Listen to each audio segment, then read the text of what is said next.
मित्रों नमस्कार।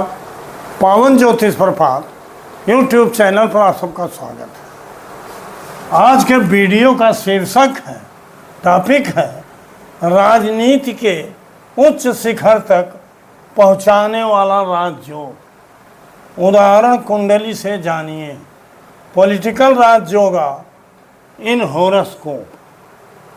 जी हाँ, क्या आपके कुंडली में भी सत्ता का योग है? राजनीति के उच्च शिखर पर पहुंचाने वाला कोई राजयोग है? क्या आप ये जानना चाहते हो कि केवल परिश्रम और पुरुषार्थ से ही सारी चीजें नहीं मिल जाती हैं? राजनीति के उच्च शिखर पर पहुंचने के लिए,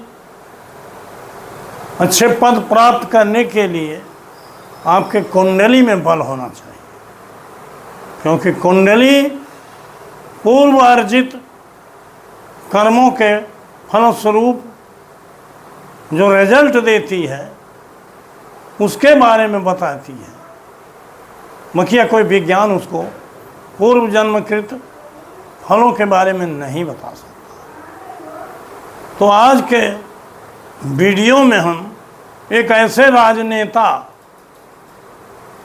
के बारे में उनकी कुंडली का उदाहरण देकर बताएंगे जिसको आप सभी जानते हो, जो आज हमारे भारत के प्रधानमंत्री हैं, माननीय नरेंद्र मोदी जी। आज उनकी कुंडली का हवाला देखें, उनके कुंडली में उनको उच्च शिखर तक पहुंचाने वाले राजयोग का वर्णन करेंगे। और आपसे आग्रह कि आप भी अपनी कुंडली देखिए। अगर राजनीति में रुचि है, उसके उच्च शिखर तक पहुंचना चाहते हैं, तो कुछ योग तो होना ही चाहिए। केवल परिश्रम करने से और जिज्ञासा और लालसा करने से हर चीज़ें मिल नहीं जाती हैं। पत्थर तोड़ने वाले, दिन भर परिश्रम करने वाले लोग 500 रुपया, 1000 रुपया के मोहताज हैं। और जिनकी कुंडली में राजयोग है, उच्च राजयोग है, राजनीति का राजयोग है, वो बड़े बड़े पदों पर पहुंच जाते हैं, जिसके उदाहरण हमारे प्रधानमंत्री जी हैं। आइए हम उनका बर्थ डिटेल देखते हैं, उनकी कुंडली के बारे में बात करते हैं। मित्रों, मैंने प्रधानमंत्री जी पर कई वीडियो दिया है, कई साल पहले भी और जल्दी भी। अभी हमने दिया था कि उनकी कुंडली में अपराजेय योग है। उसके पहले हमने दिया था कि कुंडली में क्या अच्छाई है, क्या गुण है, कौन कौन से महायोग हैं और उसका फल उनको मिल रहा है। मैंने शायद उस पिछली वीडियो मैंने चर्चा किया था कि जो वर्तमान में उनमें मंगल की दशा है थोड़ा न्यून जाएगी। लेकिन मित्रों, आज जब उनके इस अद्भुत राजयोग को हम चर्चा कर रहे हैं, तो मंगल ही तो मेन ग्रह है जो उन्हें राजनीति के उच्च शिखर तक पहुंचाया। उसकी दशा चल रही है और मंगल की दशा अभी अक्टूबर 28 तक है। मंगल के पहले, मैंने 21 से शुरू हुई है मंगल की दशा, 21 के पहले चंद्रमा की 10 साल दशा थी। तो आप समझ लीजिए 14-15 साल हो गया। तो इस तरह से ये चंद्रमा भी कुंडली में अनटेनेंटेड ग्रह है।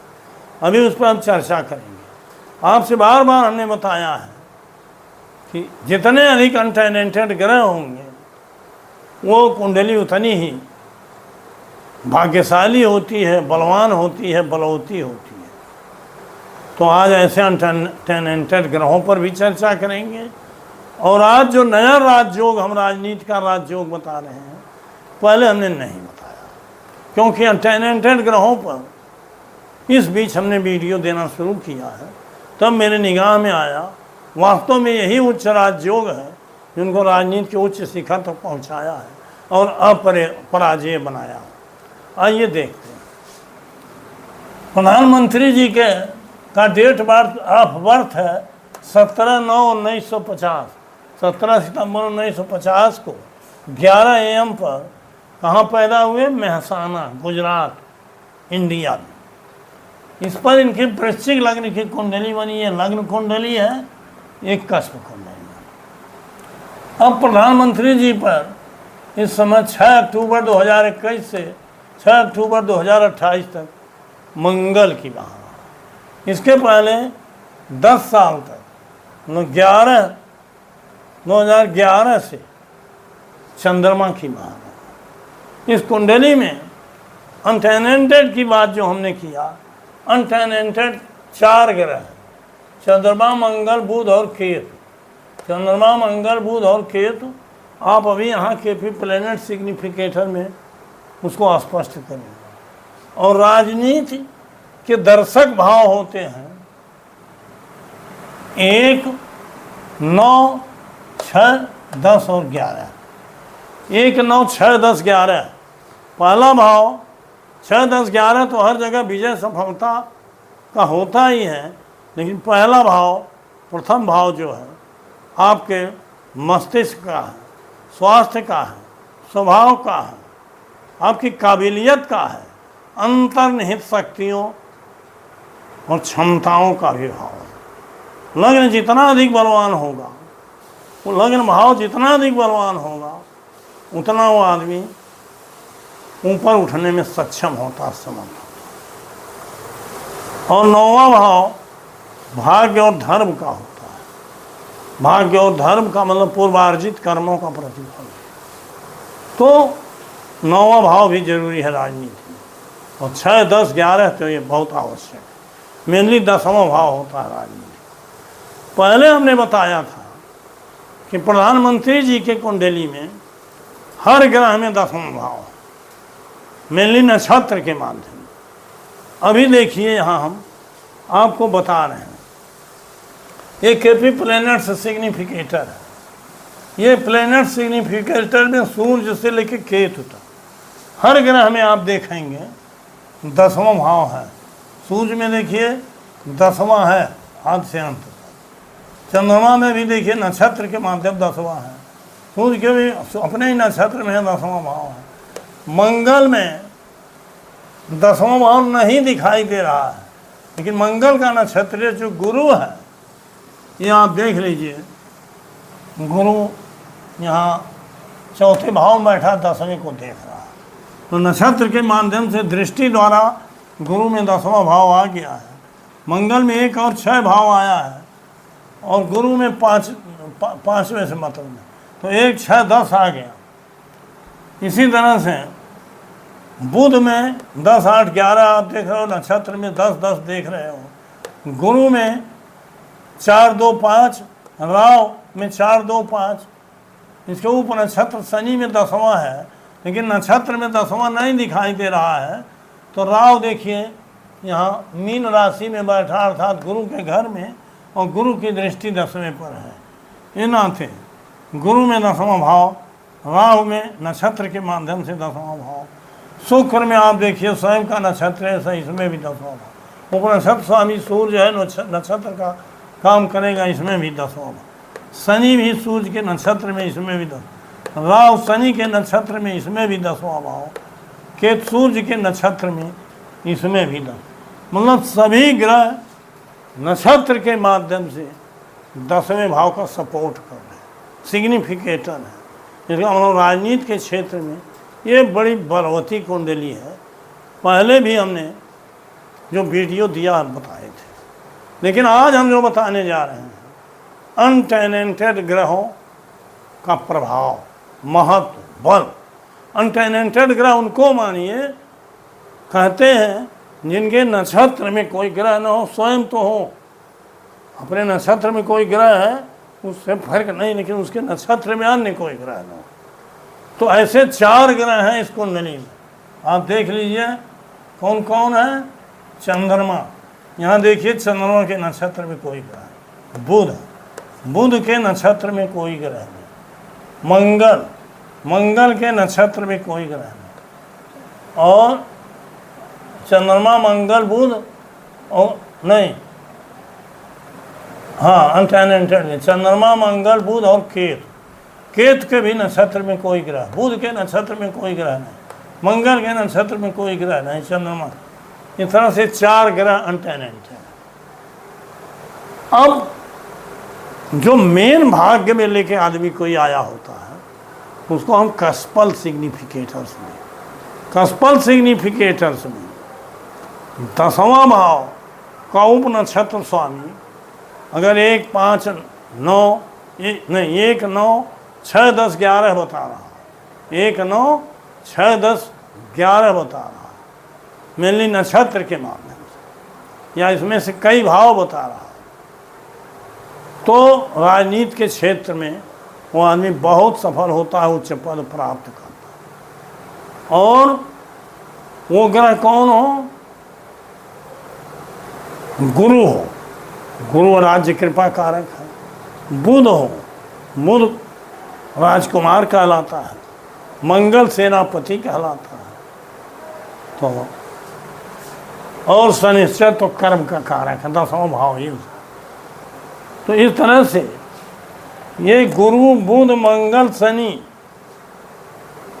इन ग्रहों में 10वां भाव मेनली आया हो, 6, 10, 11 की कार्जेस हो, तो सब में आपने देखा कि आया है, वो भी नक्षत्र के मामले। तो इस तरह से ये चीज़ें तो हैं, लेकिन कस्पल सिग्निफिकेटर में हमने 2 चीज़ें बताया था। एक तो लग्न का सब लॉर्ड मंगल है, लग्न में वृश्चिक राशि है, इसका स्वामी मंगल है। मंगल गुरु के नक्षत्र में है। और फिर लग्न का प्रथम भाव वृश्चिक राशि है, इसका स्वामी है मंगल। मंगल में 12, 1, 1, 6 है। 12 में देखिए आ गया है 1, 1, 6, 6वां भाव है। मंगल गुरु के नक्षत्र में है, गुरु में 4, 2, 5 है। अभी हमने बताया गुरु की दृष्टि 10वें भाव पर है, तो मंगल गुरु के नक्षत्र में है। और यहाँ जो हम रिजल्ट देखते हैं वो सब लॉर्ड से देखते हैं, उपनक्षत्र स्वामी, इस भाव का उपनक्षत्र स्वामी मंगल है जो गुरु के नक्षत्र में। अब मंगल गुरु के नक्षत्र में है, यहाँ आपने देखा मंगल अनटेनेंटेड ग्रह। अनटेनेंटेड ग्रह की विशेषता भी आपको फिर पुनः बता देता हूँ। हर ग्रह तो नक्षत्र का फल देते ही, चाहे टेनेंटेड हो चाहे अनटेनेंटेड, लेकिन अनटेनेंटेड ग्रह नक्षत्र का तो फल देता ही है, जो भाव उसमें हो उसका भी फल देता है, क्योंकि वो किराएदार नहीं है। टेनेंटेड ग्रह किराएदार हो, तो ये नाते स्वयं तो ग्रह सोर्स ऑफ रिजल्ट बनता है, माध्यम ऑफ रिजल्ट बनता है, और नक्षत्र के माध्यम से फल मिलता है। लेकिन अनटेनेंटेड ग्रह माध्यम भी बनते हैं और फल भी देते। तो अनटेनेंटेड ग्रह की शक्ति कई गुना ज़्यादा हो जाती है। तो मंगल अनटेनेंटेड है, और मंगल में 12, 1, 1, 6 है। अभी हमने कहा 1 और 6, 1, 9, 6, 10, 11 भाव आना चाहिए। तो मंगल अनटेनेंटेड है, नाते 1, 6 का भाव देगा ही। गुरु के नक्षत्र में है, गुरु 4, 2, 5 बता रहा, गुरु की दृष्टि 10वें पर है। और एक चीज़ हमने बताया था कि अगर किसी भाव का भावेश भाव स्वामी का नक्षत्र स्वामी अगर उप नक्षत्र का नक्षत्रेश हो जाए, तो इसका उप नक्षत्र स्वामी मंगल ही है और इसका नक्षत्रेश गुरु है, इसका भी नक्षत्रेश गुरु है। अर्थात भाव का नक्षत्रेश उप नक्षत्र का नक्षत्रेश गुरु हो गया, इस नाते भाव सक्रिय हो गया। अर्थात लग्न भाव अति सक्रिय हो गया, ये नाते इसकी प्रतिभा, क्षमता, काबिलियत और स्वस्थ मस्तिष्क, स्वभाव सब में विकास करेगा। और लग्न जब बलवान हो गई, अतीव बलवान हो गई, तो फिर इनके नेम प्रकार उच्च जगह पहुंचाई देंगे। अब 10म का सब लॉर्ड भी मंगल है। देखिए यहाँ मंगल का भाव तो सक्रिय नहीं है, लेकिन मंगल भी गुरु के नक्षत्र में है।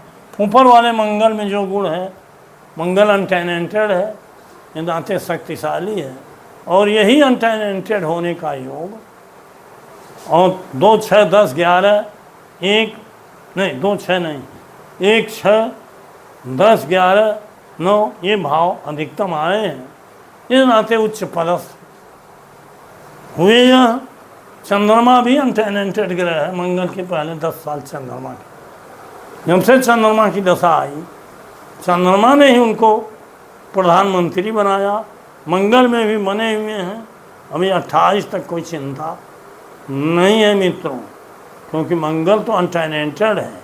इसके बारे में जो संदेह होता है, ज्योतिषी संदेह भी करते हैं, मैं भी संदेह में पड़ा था, लेकिन मंगल तक कोई संदेह नहीं है। जो अपराजय योग हमने पहले बताया था, आज के इस महायोग से, इस महाराज योग से, उसमें और 4 चांद लग गया है। मंगल दशम का सर्वार्ड है, लग्न का सर्वार्ड है, अतीव बलवान है, अनटेनेंटेड है। इस नाते यह राजयोग फलित होगा और मंगल की महादशा पर कोई चिंता करने वाला। इस नाते अनेकों राजयोग, अनेकों महायोग, अनेकों योग हैं इस कुंडली में। इस नाते उसने एक साधारण परिवार के जातक को सर्वोच्च पद पर पहुंचा दिया है। मित्रों, कुंडली मैं समझता हूँ कि आप इसको समझ गए होंगे। अब आपसे अंत में अनुरोध है कि अगर मेरे चैनल को अब तक सब्सक्राइब नहीं किए हैं, सब्सक्राइब कर लीजिए। हाइप का बटन होगा, हाइप करिए, लाइक करिए और अंत में कमेंट करिए, प्यारा कमेंट दीजिए, मैं उसका जवाब देता हूँ।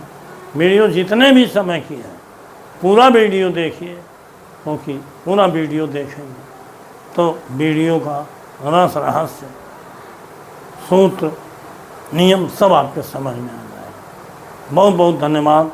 हाँ दोस्तों।